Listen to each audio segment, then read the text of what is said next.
से प्राइस आपको लगे कि नीचे आना शुरू हुई है तो फौरी आप उसमें से एक रीज़न तो ओवरऑल जो प्रॉपर्टी में स्लम्प आया, ओवरऑल हमारी जो इकॉनमी की, तो उन लोगों के लिए तो ये अच्छा प्रोजेक्ट रहा, अच्छा लोगों को प्रॉफिट हुआ। अस्सलाम वालेकुम, उम्मीद है आप सब खैरियत से होंगे। मैं हूं तौसीफ अहमद, CEO ऑफ कमाल प्रॉपर्टीज़।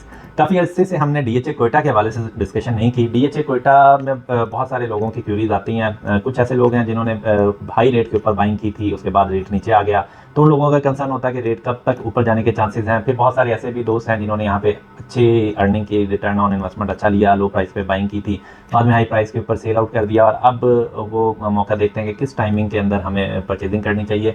काफ़ी अर्से से अगर रेट देखें तो पहले काफ़ी ऊपर गया, फिर नीचे की तरफ आया, और अभी कोई 6-7 माह से, बल्कि इससे भी ज़्यादा अगर टाइम देखें तो 35 से 45 के दरमियान प्राइस ऊपर नीचे होती रहती है। तो अब बहुत सारे लोगों का क्वेश्चन होता है कि कौन सा बेहतर टाइम है जिसमें इसकी DHA कोयटा की बाइंग की जाए, और अगर बाइंग करते हैं तो किस प्राइस रेंज के अंदर बाइंग करें, और कितने अरसे के लिए यहाँ पे इन्वेस्टमेंट को होल्ड रखना चाहिए, और क्या ये इन्वेस्टमेंट के लिए फिजिबल भी है या यहाँ पे बाइंग नहीं करनी चाहिए। बहुत सारे लोगों को यहाँ पे लॉस भी हुआ है, कुछ लोगों को प्रॉफिट भी हुआ है, तो वो डिपेंड करता है कि किस बंदे ने किस टाइमिंग के अंदर फाइल बाय की थी। तो काफ़ी इन्वेस्टर्स का जो कॉन्फिडेंस है वो डाउन हुआ है। यहाँ पे बहुत सारे लोग जिनको लॉस हो चुका है DHA कोयटा में, तो वो इसको इतना पसंद नहीं करते, और बहुत से ऐसे लोग भी हैं जिन्होंने अच्छे टाइम के ऊपर बाइंग की और उसके बाद जब रेट ऊपर चले गए तो उन्होंने सेल आउट कर दिया, तो उनके लिए ये बड़ा अच्छा प्रोजेक्ट रहा।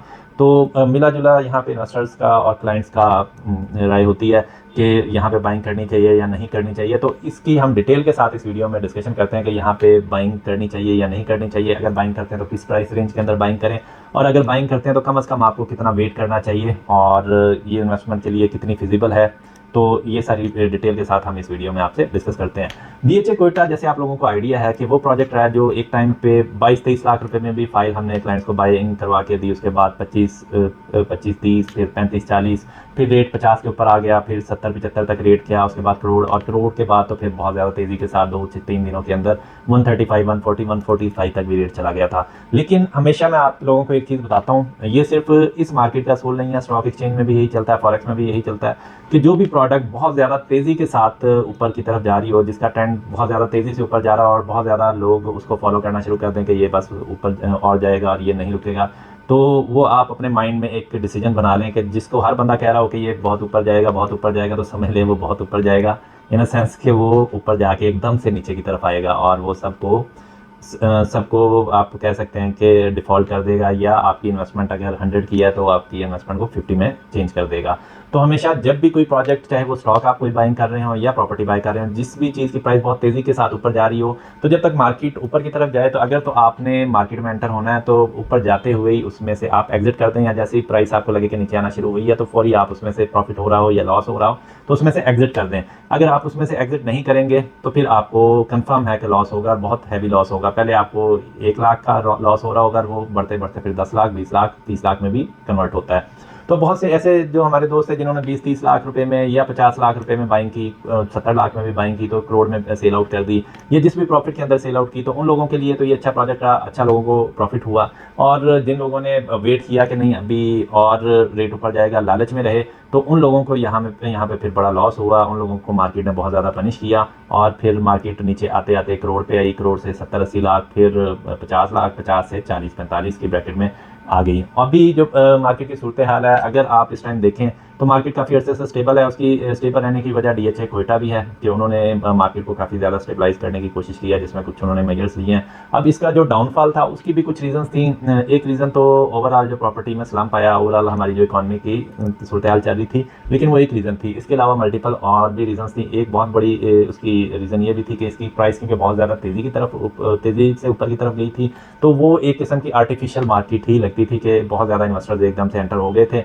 वो नज़र आ रहा था कि एकदम से इसने कोलैप्स करना, क्योंकि कोई भी मार्केट इतनी तेज़ी के साथ ऊपर जाके स्टेबल नहीं हो सकती, चाहे वो DHA लाहौर में ही कोई प्लॉट हो या कोई ब्लॉक हो या कोई फेज़ हो। जब भी किसी भी एरिया में बहुत तेज़ी के साथ ऊपर मार्केट जाएगी तो उसने अल्टीमेटली नीचे की तरफ आना ही है। इसके अलावा भी कुछ DHA कोयटा के इश्यूज़ भी थे वहाँ पे कोयटा के अंदर, जिसकी वजह से कुछ एफिडेविट्स के इश्यूज़ आए थे, जिसकी वजह से इन्वेस्टर्स का जो कॉन्फिडेंस था वो डाउन हुआ। तो वो भी एक रीज़न थी। लेकिन इसी तरह की मल्टीपल काफ़ी सारी रीजंस आ जाती हैं, जिसमें इकॉनमी की भी सूरत हाल, ओवरऑल मार्केट स्लम्प, फिर कुछ एफिडेविट्स का जो इशू चला वो भी था। तो इस तरह के काफ़ी सारे इश्यूज़ की वजह से फिर कुछ उन दिनों सैलाब भी आया, जिसकी वजह से लोगों को लगा कि शायद ये कुछ ऐसा एरिया जहाँ पे बहुत ज़्यादा पानी आता है बारिशों के दिनों में।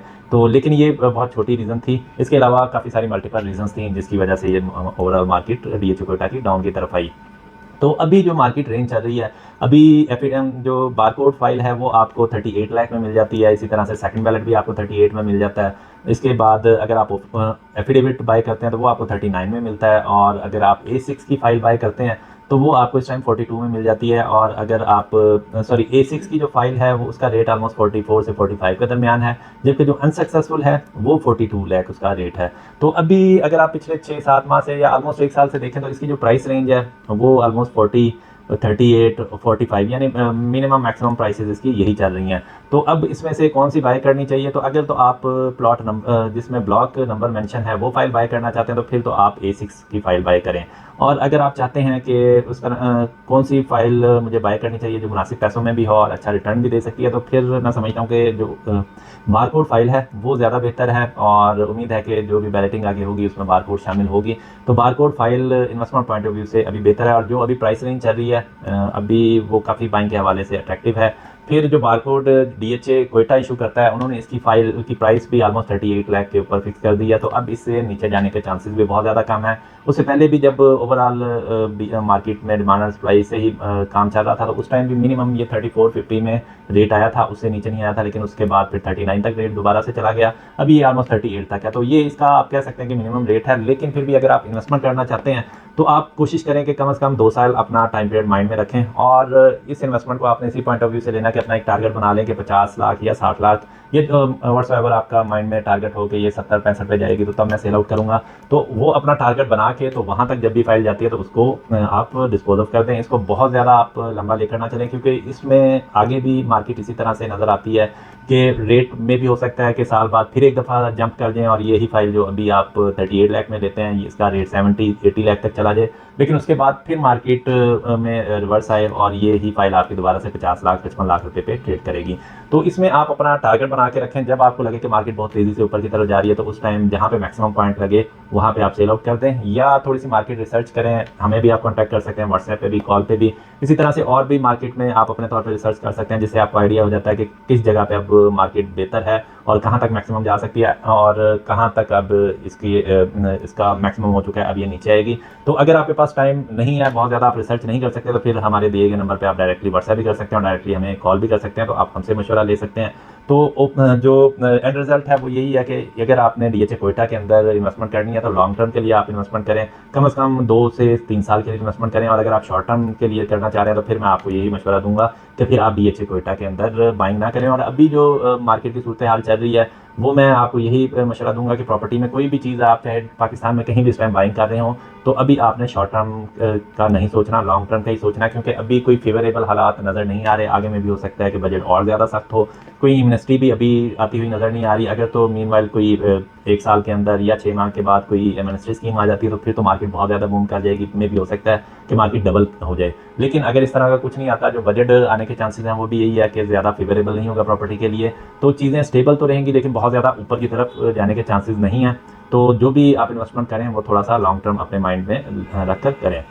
उम्मीद है हमारी आज की वीडियो आपकी पसंद आई होगी। इसी तरह की अगर आप मजीद वीडियोस देखना चाहते हैं तो हमारे यूट्यूब चैनल सब्सक्राइब करें और हमारी वीडियोस को ज़्यादा से ज़्यादा लाइक एंड शेयर करें। और आपकी कोई भी क्यूरी हो या कोई आप इन्वेस्टमेंट करना चाह रहे हो या अपनी कोई प्रॉपर्टी सेल करना चाह रहे हो तो आप हमें कॉल भी कर सकते हैं और हमारे व्हाट्सएप लिंक डिस्क्रिप्शन में दिए गए हैं, वहाँ से भी आप हमें कॉन्टैक्ट कर सकते हैं। Thank you so much. अल्लाह हाफिज़।